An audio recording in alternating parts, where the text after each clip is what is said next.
因为我们今年才会拍完 MV， 所以预计是在3月的时候 MV 跟单曲会正式发布。我觉得2022对我们来说有点像是停下脚步自省内心的一个过程。我觉得你敢面对自己是一个很大的进步。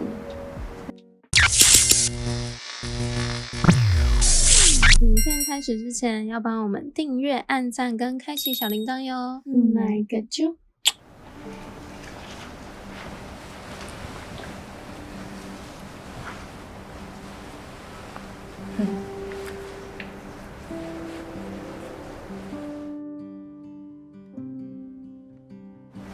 大家好，我是卡卡，我是贝拉，我们是阿卡贝拉。今天的主题呢是要跟大家说我们消失的这一个月都怎么了。因为很多人说，我们怎么1个多月没有更新影片，然后收到很多敲碗，然后也很多人担心我们说，你们是不是怎么了？你们是不是发生什么事？我们的确经历了不少事情，但是呢，都是好的事情。所以今天刚好已经跨了一个年，到2023年了，我们也来跟大家分享一下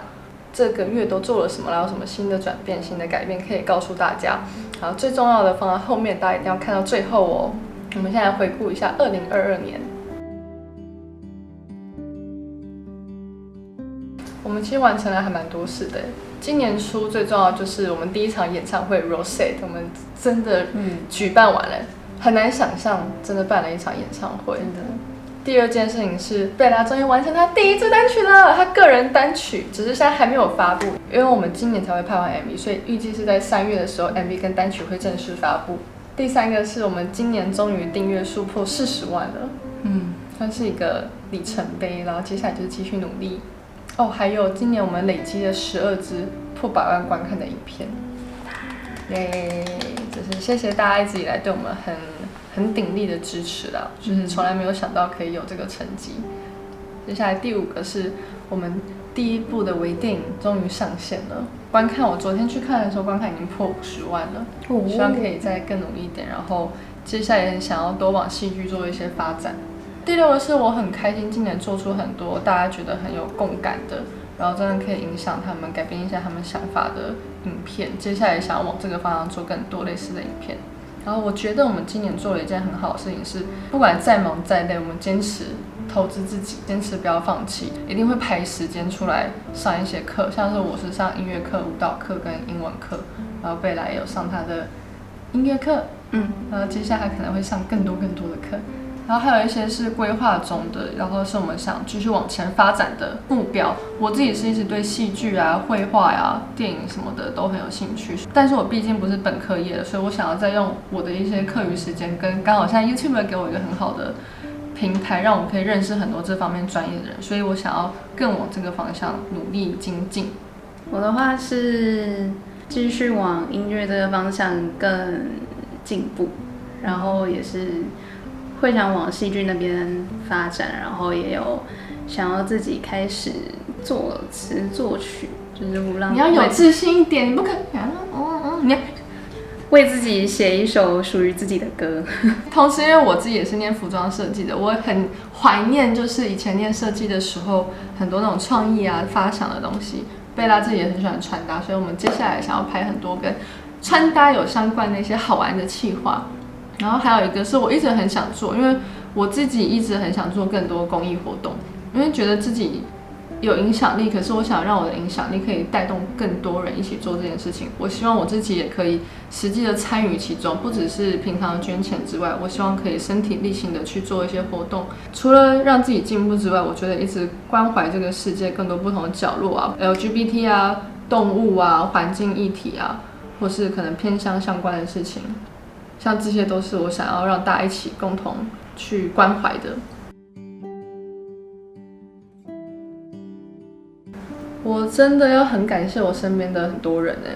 因为其实我常常觉得自己不够好，然后觉得离我想要达到的目标还很远，觉得自己有很多能力不足啊，一大堆东西都不会啊，可是我有很多想做的事情，所以我就会一边一个脑袋在冲着，另外一个脑袋在低落着，就是一直在拉扯。要真的很谢谢我身边很多人一直在支持我，然后关心我，然后在我需要帮助的时候，很主动的跟我说需不需要帮忙啊，甚至说你们是不是快要搬家，要不要去帮你们搬家啊什么的。我才会发现，就是原来我身边这么多人在乎我、爱我、鼓励我，也让我发现哦，原来我比我想象中的好很多，我也不会一直自怨自艾。我觉得我现在就是让我成功，让我心情变好，不会再一直很低落的话，特别是这3个人。我觉得第一个当然就是贝拉，因为贝拉就是很常倾听我，陪伴我，就是大家都知道我话比较多，然后呢我啰嗦起来的时候，贝拉这种高冷的人应该会很受不了很吵的人，可是我一直讲的时候，他都会很愿意的听完，然后就是在鼓励我，关心我。谢谢阿婆。然后第2个呢，谢谢我弟帮我做家事。还有第3个呢，谢谢我的卡蒂 B 常常帮我做很多我脑袋没有办法分心去做的事情，也不是非常擅长的，让我有很多事情可以专心去思考，专心去规划目标，算是真的帮了我很大的一个忙了。然后第3个是真的很谢谢我身边的所有朋友，因为他们真的都超级关心我，真的帮助我很多，就是有那种被温暖、被爱给包围的感觉。真的谢谢大家。我的话想谢谢我自己，然后还有咨商师跟卡卡。我觉得我想谢谢我自己，是我觉得莫名的想哭，没有，就是在今年觉得自己就是在面对情绪的时候，跟一些。没事，我只是觉得就是一些就是自己比较不想接受那一面的时候，就是有比较好好的就是在算是治疗自己这件事情吧。然后咨商师就是帮助我治疗的那个人，然后卡卡就是从以前就是一直算是我的灯塔。我觉得你敢面对自己是一个很大的进步。我觉得大家同时也可以好好感谢自己，在去年这一段时间，不管你经历了什么，可是你都挺过来了。懂得感谢自己是一件很需要真诚的对自己讲的一句话。我们还要感谢贝果们，真的要感谢贝果们无时无刻在我们身边支持我们，因为会传讯息关心我们，给我们支持跟鼓励，然后告诉我们好好休息，不要急，不要担心他们会不见。也谢谢你们一直都在。我觉得也要谢谢前公司，因为大家其实都知道我们已经离开前公司，但是在我们还是小菜鸟的时候，在我们成长期的时候，其实公司给我们很多帮助。然后也谢谢我们的老板小哈，在最后一天还送我们离开，给我们一个拥抱，然后送我们一些小礼物合照，就是真的觉得很感谢这些过程。我觉得2022对我们来说有点像是停下脚步、自省内心的一个过程。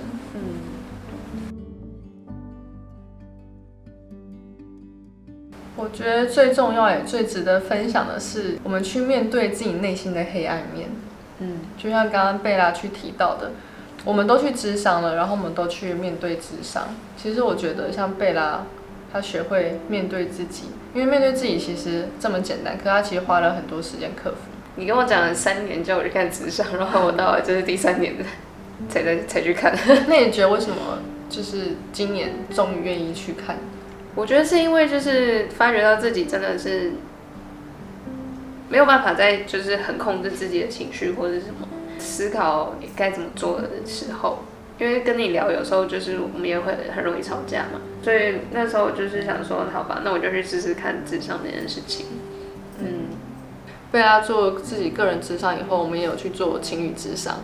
其实我觉得帮助真的还蛮大的，因为应该大家都知道我们是个性差很多的人，我们一个人很动，一个人很静，一个角度比较快，一个脚步比较慢，然后我们工作习惯也不同，我们看事情的角度也非常的不同。记得我们那次去情侣咨商的时候，其实各自都有不谅解的地方，有点像是我们俩都是快膨胀到很满的气球，只是说我们都忍住不要让自己当场爆掉。但是咨商师其实找到双方泄气的出口，所以大家我们本来是2个很满的气球，可是咨商师可以让我们慢慢的缓和，然后他可以引导我们说出一些不管是感谢自己或是感谢对方的话。我觉得真的对我们帮助很大，也重新的去了解跟认识，或是调整一些自己原本很僵化的想法。我觉得情侣咨商其实要讲的还很多，我们之后可以再专门做情侣咨商的影片分享给大家。我觉得为什么会说这件事情是2022最大胆的决定，是因为我觉得承认我们自己状态不好，对我们来说是一个有风险的，也是挑战。因为我们毕竟是长期在荧光幕前曝光，然后我们常常需要分享好的能量给大家，常常就是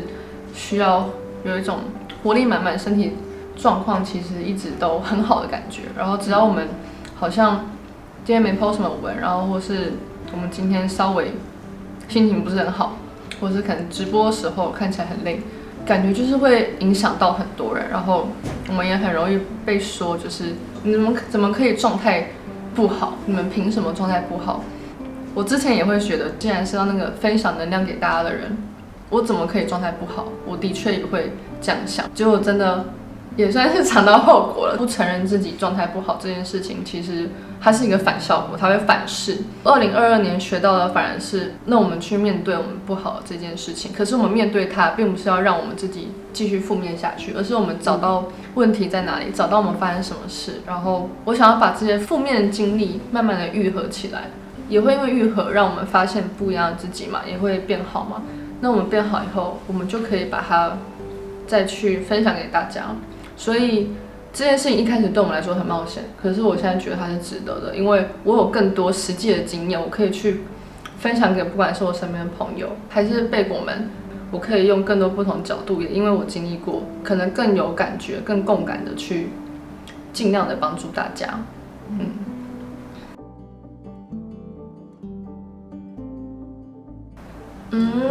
我们没做啥没有啦，我们没有去哪里，我们其实就在家附近跑来跑去。2022年初，其实我忙完演唱会以后，真的是大虚脱，然后真的想说我们好好休息一下，我们在努力的工作，因为就是一个很大的里程碑，完成会有成就感嘛。但是你就让身体休息一下，然后我就想说，那应该精神饱满，身体也很饱满，那我们应该会一飞冲天，就会做出很多自己想要做的事情，想要达到目标。结果我发现反而家境弄怕哇，因为我觉得 YouTube 很容易被数字给左右嘛，然后因为演算法就一直变，你根本就没有办法跟上它。所以我觉得去年真的是一直被数字疯狂追着跑的感觉，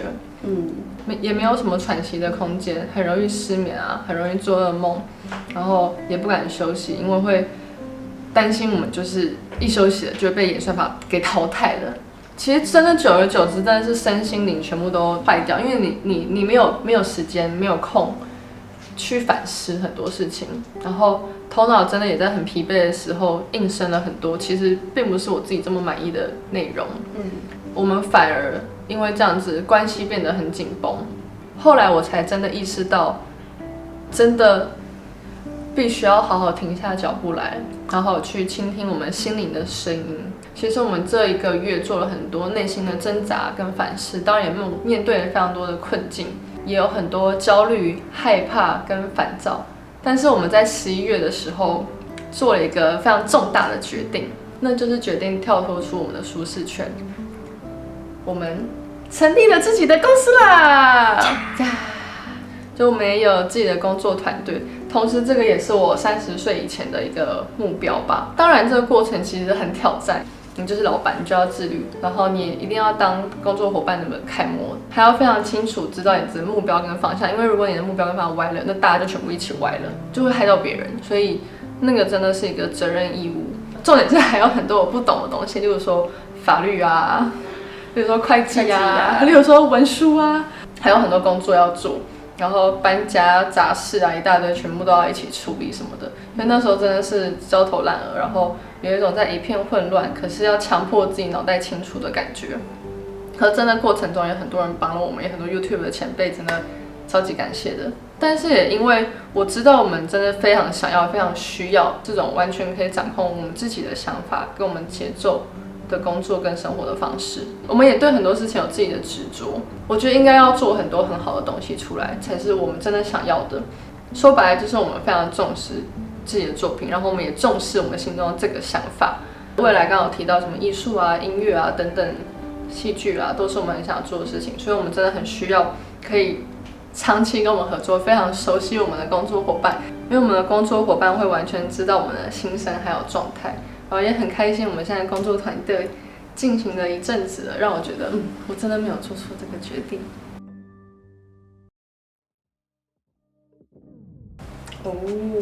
其实还蛮多的，因为就是我刚刚提到做戏剧啊、做影片啊、做歌曲啊，然后是，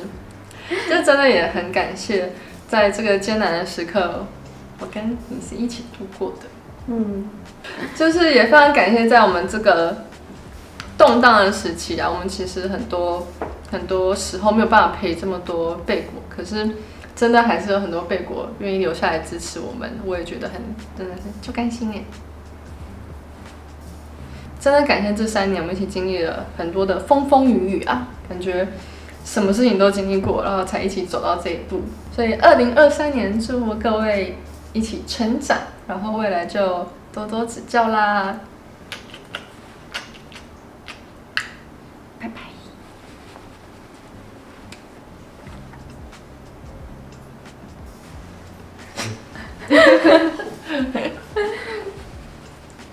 你很棒，你很棒，你告诉自己你很棒。不要，你再试一次。我很棒。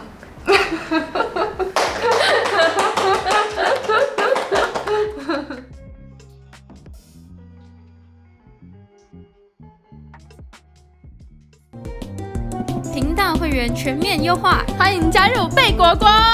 耶！